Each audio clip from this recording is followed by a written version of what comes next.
Hola, a nuestro alrededor constantemente las sociedades se organizan, los gobiernos toman decisiones, el poder cambia de manos, pero, a ver, ¿cuáles son los planos de toda esa construcción? Hoy vamos a desmontar la arquitectura de la política para entender esas fuerzas, a veces invisibles, que moldean nuestro mundo. Esta es la pregunta del millón, ¿no?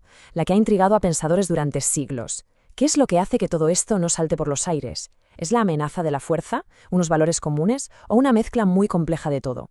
Bueno, pues esta pregunta va a ser nuestra guía para explorar los cimientos de nuestra vida en común.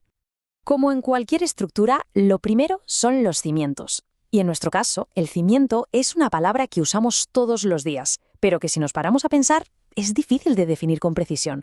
¿Qué es, en el fondo, la política? Aquí está una de las claves. La política no son solo discursos y elecciones, es la herramienta que usa una sociedad para protegerse de lo que viene de fuera y a la vez para gestionar sus propios conflictos internos. Y su instrumento principal, ojo, es la fuerza, pero no una fuerza cualquiera, sino una que idealmente se apoya y se limita a través de la ley. Vale, si la política es la actividad, el Estado es el gran escenario donde se juega esta partida en el mundo moderno. Es básicamente la estructura que dice, aquí, en este territorio, el monopolio de esa fuerza legítima lo tengo yo. Y si el Estado es el escenario, el poder es el motor. Así de simple. Es la capacidad de hacer que otros hagan, piensen o sientan algo. Es el combustible de toda la actividad política. Muy bien, ya tenemos las piezas claves sobre la mesa: política, Estado y poder. Pero, ¿cómo pasamos de las definiciones a entender de verdad cómo funciona todo esto? Pues necesitamos, como un buen mecánico, un kit de herramientas. Una ciencia que nos permita analizar el poder. Y es que la ciencia política no se queda en la superficie, en la foto del momento. Lo que hace es analizar el ciclo de vida completo del poder público. Cómo nace, cómo se ejerce, quién lo tiene y, quizá lo más importante, por qué la gente lo acepta. Y este análisis no se hace de cualquier manera. Es un proceso que va ganando en profundidad, como si subiéramos una escalera de 4 peldaños. Se empieza por lo más básico, observar y contar lo que pasa, el qué. Luego se intenta explicar el por qué, creando teorías. El tercer paso ya es más práctico, se critica y se proponen mejoras. Y el último nivel, el más profundo, es el de la ética, donde nos preguntamos no solo cómo son las cosas, sino cómo deberían ser. Claro, la política no ocurre en un laboratorio, su escenario es la sociedad. Y la sociedad es un terreno complejo, lleno de capas y, casi siempre, de desigualdades. Vamos a analizar un poco la topografía de este escenario. Este concepto es fundamental. La estratificación social es, por así decirlo, el mapa de la desigualdad. Nos enseña cómo las personas estamos organizadas en distintos niveles, en estratos, según lo que poseemos, ya sea dinero, prestigio o poder. Entonces, ¿por qué existe esto? Aquí el pensamiento político se parte en dos. Para la teoría funcional, esta jerarquía es natural, incluso buena. Es una forma de asegurarse de que los más capaces ocupen los puestos más importantes.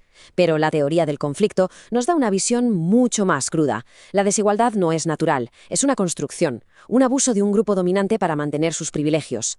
¿Es un orden necesario o una injusticia fundamental? El gran sociólogo Max Weber llegó y dijo: un momento, que esto es más complicado que solo hablar de ricos y pobres. Él propuso verlo en 3 dimensiones. La gente se agrupa por su clase económica, sí, pero también por su estamento, o sea, el prestigio social que tiene, y por su partido, su poder político. La desigualdad, nos enseñó Weber, tiene muchas caras.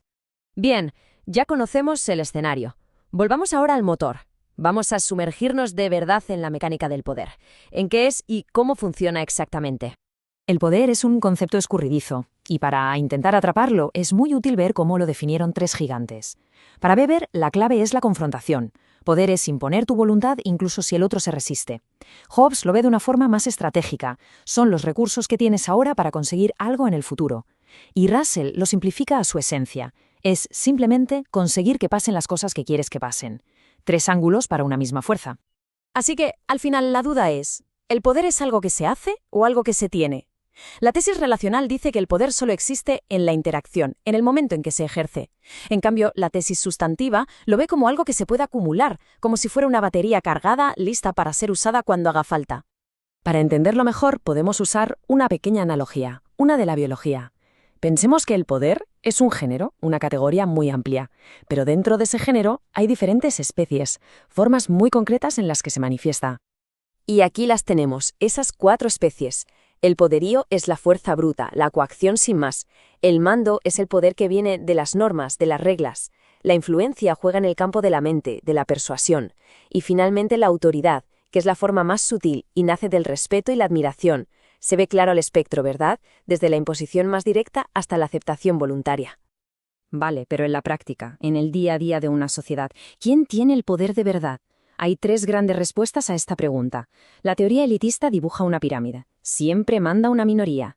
La pluralista imagina más bien una red. El poder está repartido y se negocia entre muchos grupos que compiten. Y la teoría clasista de raíz marxista va a la base económica. El poder real lo tiene la clase que controla la producción.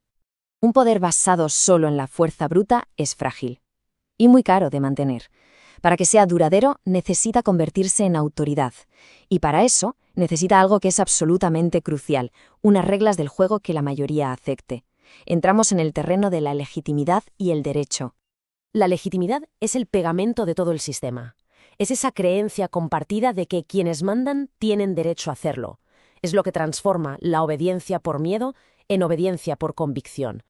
Y una vez más, Max Weber nos da un mapa para entender de dónde sale esta legitimidad. Puede venir de la tradición, del siempre se ha hecho así.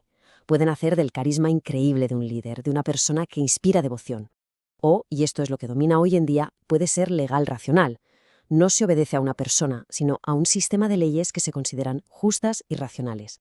Y la culminación de esa legitimidad legal racional es el Estado de Derecho. Esto es importantísimo. Es el sistema donde el poder no solo usa la ley, sino que está sometido a ella. Ni siquiera el que gobierna está por encima de las reglas. Y todo ese marco sirve para limitar el poder y proteger los derechos de la gente. Y esta metáfora de la bóveda me parece brillante. Ilustra perfectamente la gran paradoja del poder. El sistema político se mantiene en pie no a pesar de las tensiones, sino gracias a ellas. Ese equilibrio de fuerzas que tiran en direcciones opuestas es lo que sorprendentemente le da estabilidad a todo el conjunto. Y con esto cerramos el círculo. Esta pregunta final resume la tensión que hemos visto todo el rato. La política, en el fondo, ¿es una búsqueda del control total, de imponer un orden desde arriba, o es más bien el arte de gestionar un equilibrio que siempre es tenso, siempre dinámico?